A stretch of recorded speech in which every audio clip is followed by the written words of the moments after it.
buenas a todos, ¿cómo andan? Les doy la bienvenida a Historias para un Café. Europa Oriental tiene mucha historia de la cual se habla poco, sobre todo de los antiguos estados creados por las tribus. En este video vamos a conocer la historia de la Rus de Kiev. En caso de que este tipo de contenido sea de tu agrado, te invito a suscribirte, así estás al tanto de los nuevos videos. También agradezco a los colaboradores del canal que ayudan a que pueda seguir creando este tipo de contenido. En caso de que quieras ayudar, podés hacerlo desde el botón Unirme. Ahora sí, comencemos con el video. La Rus de Kiev fue una federación de tribus eslavas orientales desde finales del siglo IX hasta mediados del siglo XIII, regida por la dinastía Rurik. Alcanzó su extensión máxima a mediados del siglo XI, cuando se extendía desde el mar Báltico en el norte hasta el mar Negro en el sur, y desde las cabeceras del Vístula en el oeste hasta la península de Tamán en el este, y abarcaba a la mayoría de las tribus eslavas orientales. La Rus de Kiev tiene sus orígenes en la fundación del Kanato de Rus y el surgimiento de la dinastía rúrica en el 862 después de Cristo. Sin embargo, fue durante el reinado del príncipe Oleg quien en el año 882 extendió su control de Novgorod al valle del río Dnieper, con el fin de proteger el comercio de las incursiones házaras en el este, y trasladó su capital a la más estratégica Kiev cuando se estableció el país, que puede considerarse la base fundacional de Rusia. Sviatoslav I, un príncipe guerrero, llevó a cabo la primera gran expansión territorial de la Rus de Kiev, convirtiéndose en el príncipe de Novgorod y gran príncipe de Kiev. Vladimiro el Grande introdujo la cristiandad en el 988 con su propio bautismo y por decreto a todos los habitantes de Kiev y más allá. La Rus de Kiev alcanzó su mayor extensión bajo Yaroslav I. Sus hijos prepararon y publicaron su primer código legal escrito, la Justicia de la Rus, poco después de su muerte. El declive del Estado empezó a finales del siglo XI y durante el siglo XII, cuando se desintegró en varios territorios confrontados. Se debilitó aún más por factores económicos, tales como el cese de los lazos comerciales de la Rus con Bizancio, debido a la decadencia de Constantinopla y la subsiguiente disminución de las rutas comerciales en su territorio. La Rus de Kiev, como estado, decayó finalmente con la invasión mongola del 1240. Los actuales pueblos de Bielorrusia, Ucrania y Rusia, además de otros grupos étnicos eslavos, reivindican a la Rus de Kiev como el origen de su legado cultural, lo cual resulta evidente dado el comienzo de la Rus con los asentamientos de pobladores de origen nórdico, incluido el propio Rurik, un príncipe varego cuya procedencia se remonta o es originaria de la costa sueca, equivalente a Roslagen en Suecia.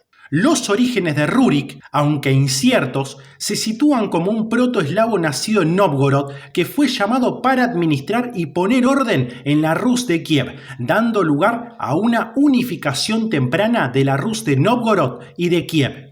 Los estudios muestran una migración rápida que se inicia desde la costa norte de Suecia en la zona de Uppland hacia Finlandia y posteriormente a Kiev, con la mezcla de nobleza autóctona de la zona, iniciándose o remontándose la dinastía Rurik con el rey sueco Harald Hildit de Suecia de la provincia de Uppland. Ya teniendo una idea resumida de la historia, ahora sí, comencemos a desglosar todo. El término moderno Rus de Kiev surgió en la primera mitad del siglo XIX, habiendo experimentado una evolución significativa a lo largo de la historia de su uso. Uno de los primeros en utilizarlo fue Maximovich en su obra ¿De dónde viene la tierra rusa? De 1837, en un sentido estrictamente geográfico para designar al Principado de Kiev. Según la crónica de Néstor, la más antigua de la Rus de Kiev, un varego llamado Riurik fue elegido jefe por varias tribus eslavas y finesas y, nacido o establecido en la ciudad de Novgorod sobre el año 860, se indica que fue elegido para hacerse cargo de la Rus de Novgorod, antes de trasladarse al sur y encargarse también igualmente de Kiev, a petición de los pobladores de aquella Rus. La crónica se refiere a él como patriarca de la dinastía rúrica. En el año 859, los varegos de ultramar recibieron tributo de los chuts, eslavos, merias, beses y críveches. En el año 862 provocaron que los varegos volvieran del otro lado del mar, rechazaron pagarles tributo y acordaron gobernarse a sí mismos. Pero no hubo ley entre ellos, y cada tribu se levantó contra cada tribu.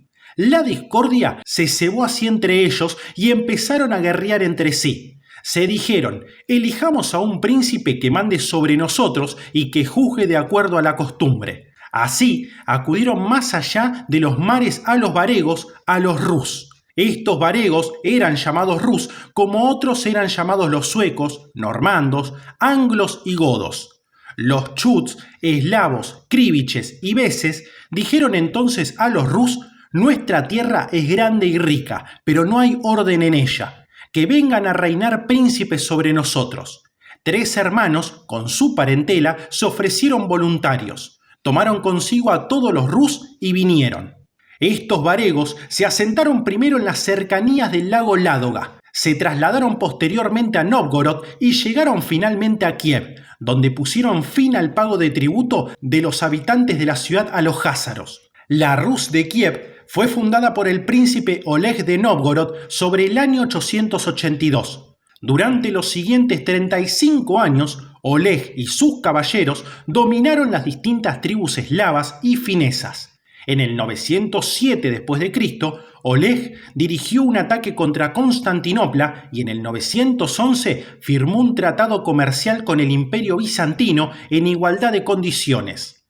La Rus de Kiev, en su consideración del nuevo estado de Kiev, prosperó por su control sobre la ruta que unía el mar Báltico con el mar Negro y Oriente, además de por su abundancia en pieles, cera de abeja y miel para exportar. Dada la tendencia favorable a Escandinavia en la crónica de Néstor, algunos historiadores eslavos han discutido el papel de los varegos en el establecimiento de la Rus de Kiev.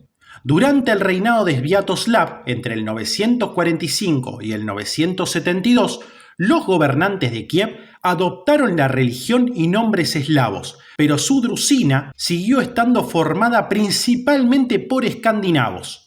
Las conquistas militares de Sviatoslav fueron destacables. Propinó sendos impactos mortales a sus 2 vecinos más poderosos, el Kaganato Házaro y el Imperio Búlgaro, que cayeron poco después de sus incursiones. La región de Kiev dominó el estado completo durante los siguientes 2 siglos. El gran príncipe de Kiev controlaba las tierras circundantes a la ciudad y sus familiares, teóricamente subordinados a él, gobernaban en otras ciudades y le pagaban tributo. El apogeo de su poder llegó durante los reinados de los príncipes Vladimiro y Yaroslav. Ambos soberanos continuaron la expansión del principado que había comenzado Oleg. Vladimiro llegó al poder en Kiev tras la muerte de su padre Sviatoslav I en el 972, al derrotar a su hermanastro Yaropolk I en el 980. Como príncipe de Kiev, el mayor logro de Vladimiro fue la cristianización de la Rus de Kiev, proceso que emprendió en el 988. Los anales indican que, cuando Vladimiro decidió aceptar la nueva fe en lugar del paganismo idólatra eslavo, mandó a algunos de sus consejeros y guerreros más cercanos a distintos países de Europa. Tras visitar los católicos, judíos y musulmanes, acabaron en Constantinopla. Allí quedaron tan asombrados por la grandeza de la Catedral de Santa Sofía y los servicios litúrgicos que en ese momento decidieron la fe oficial que adoptaría el estado de la Rus de Kiev. Tras el regreso, convencieron a Vladimiro de que la fe de los griegos era la mejor opción. El príncipe emprendió un viaje a Constantinopla, donde se casaría con la princesa Ana, hermana del emperador bizantino Basilio II.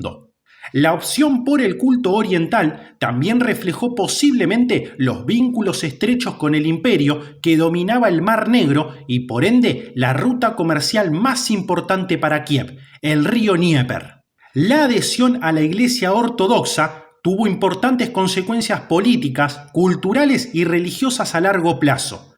La iglesia tenía una liturgia así como una colección de escrituras traducidas del griego al antiguo eslavo eclesiástico para los pueblos eslavos. La existencia de esta literatura facilitó la conversión al cristianismo de los eslavos orientales y los inició en una rudimentaria filosofía griega, a la ciencia y a la historiografía sin la necesidad de aprender griego antiguo, a diferencia de la población culta de la Europa occidental y central que continuaba manejando el latín. La independencia de la autoridad romana y la falta de obligación de aprender latín o griego hicieron que los eslavos orientales desarrollaran su propia literatura y bellas artes sustancialmente distintas de las encontradas en otros países ortodoxos. Yaroslav, conocido como el Sabio, pugnó igualmente con sus hermanos por el poder. Aunque logró imponerse en Kiev en el año 1019, no fue reconocido como señor en toda la Rus de Kiev hasta el 1036. Como Vladimiro, Yaroslav I el Sabio se preocupó por entablar relaciones amistosas con el resto de Europa. Yaroslav casó a 3 de sus hijas con príncipes extranjeros exiliados que vivieron en su palacio. Isabel con Harald III de Noruega, que obtuvo su mano por sus hazañas militares en el Imperio Bizantino.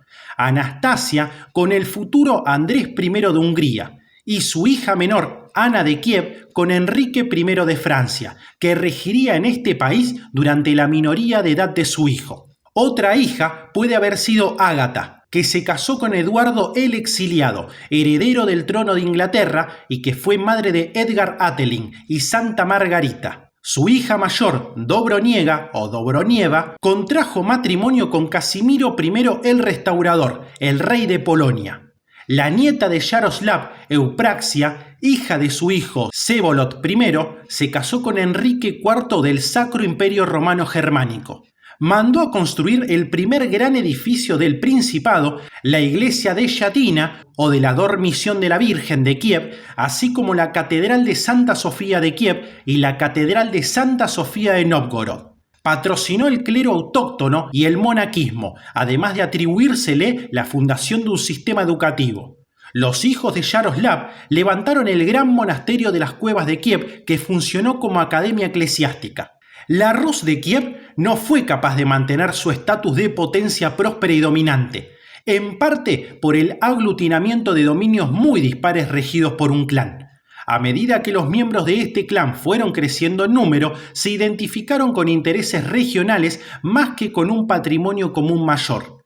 Así, los príncipes se enfrentaron entre sí, formando eventualmente alianzas con grupos externos como los polacos o magiares. Durante el período del 1054 al 1224, no menos de 64 principados tuvieron una existencia efímera. 293 príncipes reivindicaron derechos sucesorios y sus disputas provocaron 83 guerras civiles. En el 1097 tuvo lugar el Consejo de Liubech, el primer consejo federal conocido de la Rus de Kiev, celebrado en medio de las constantes rivalidades regionales entre los príncipes. Las cruzadas condujeron a un cambio en las rutas comerciales europeas que aceleró el declive de Kiev. En el 1204, las fuerzas de la Cuarta Cruzada saquearon Constantinopla, lo que precipitó la decadencia de la ruta comercial del Dnieper, llamada Ruta Comercial de los Varegos a los griegos. Con el declive de la Rus de Kiev, se escindió en varios principados y algunos grandes centros regionales: Nóvgorod, Vladimir Suzdal, Galicia-Volinia, Polotsk, Smolensk, Chernihiv y Pereyaslav. Los habitantes de estos centros darían lugar con el tiempo a 3 nacionalidades actuales: la ucraniana en el sureste y suroeste, la bielorrusa en el noroeste y la rusa en el norte y noreste. Al norte del territorio, dada su situación privilegiada para controlar las rutas comerciales del Volga al mar Báltico, la República de Nóvgorod prosperaba como parte del Principado. Cuando decayó Kiev, Nóvgorod comenzó a independizarse. Una oligarquía local gobernaría el territorio, de modo que una asamblea local tomaba las decisiones gubernamentales, así como elegía a un príncipe como líder militar de la ciudad. Nóvgorod se parecía, tanto en su estructura política como sus actividades comerciales, a una ciudad de la Liga Hanseática, la alianza próspera que dominó el comercio de la región báltica entre los siglos XIII y XVII. Al noreste, los eslavos colonizaron el territorio que llegaría a llamarse Moscovia, aliándose y mezclándose con los pueblos ugrofineses que ocupaban la zona. La ciudad de Rostov fue uno de los centros más antiguos del noreste, aunque suplantado posteriormente por Suzdal en primer lugar y después por la ciudad de Vladimir, que llegó a ser la capital del Principado de Vladimir Suzdal.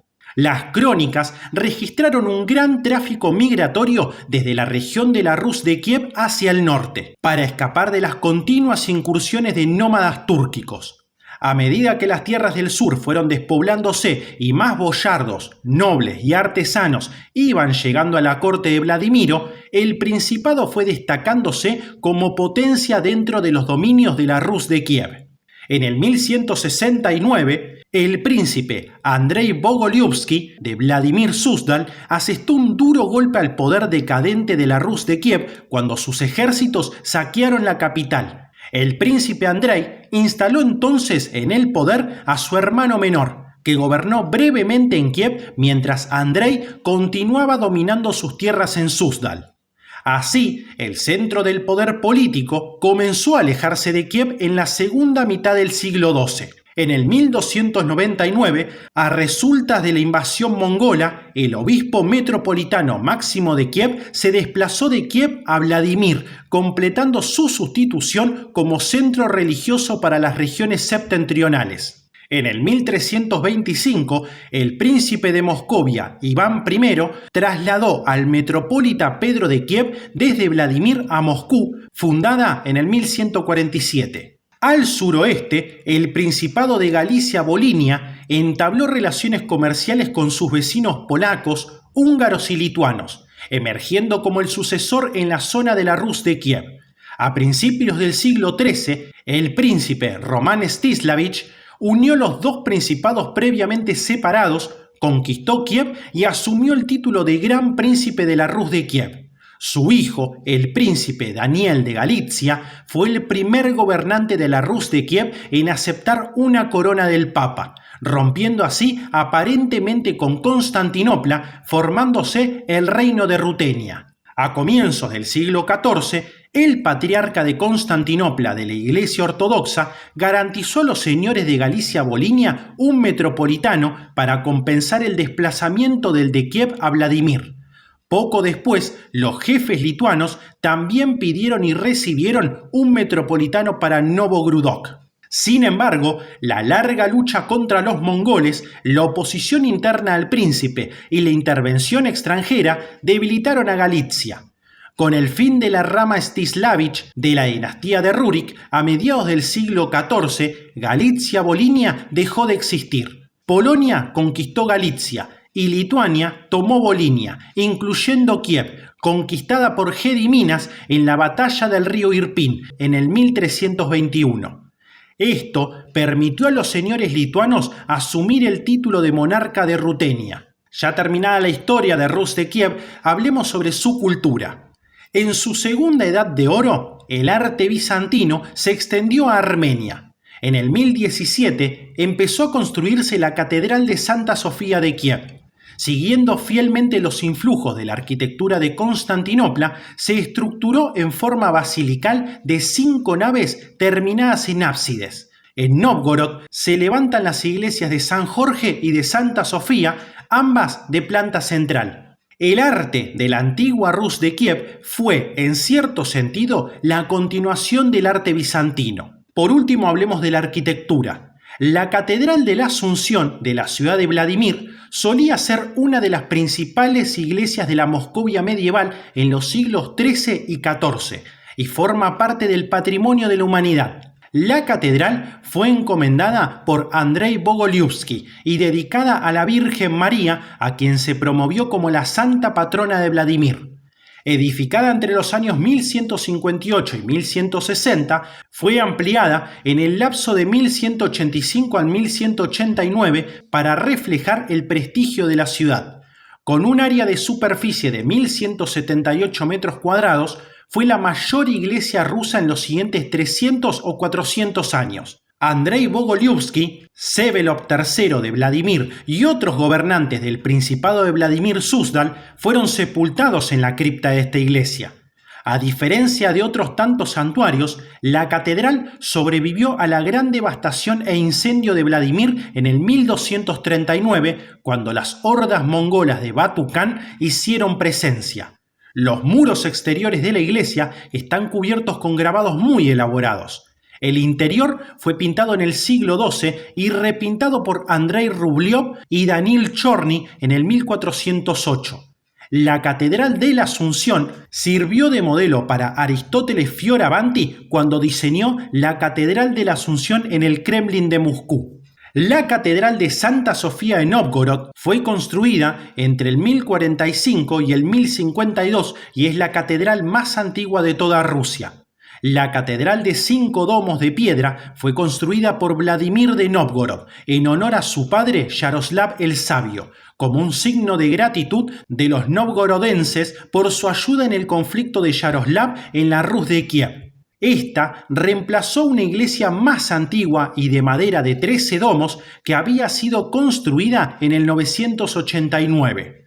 Las cúpulas obtuvieron su forma de casco en la década de 1150, cuando la catedral fue restaurada por un incendio. El interior fue pintado en los siglos XI y XII, pero los frescos son difíciles de ver a consecuencia de los frecuentes incendios.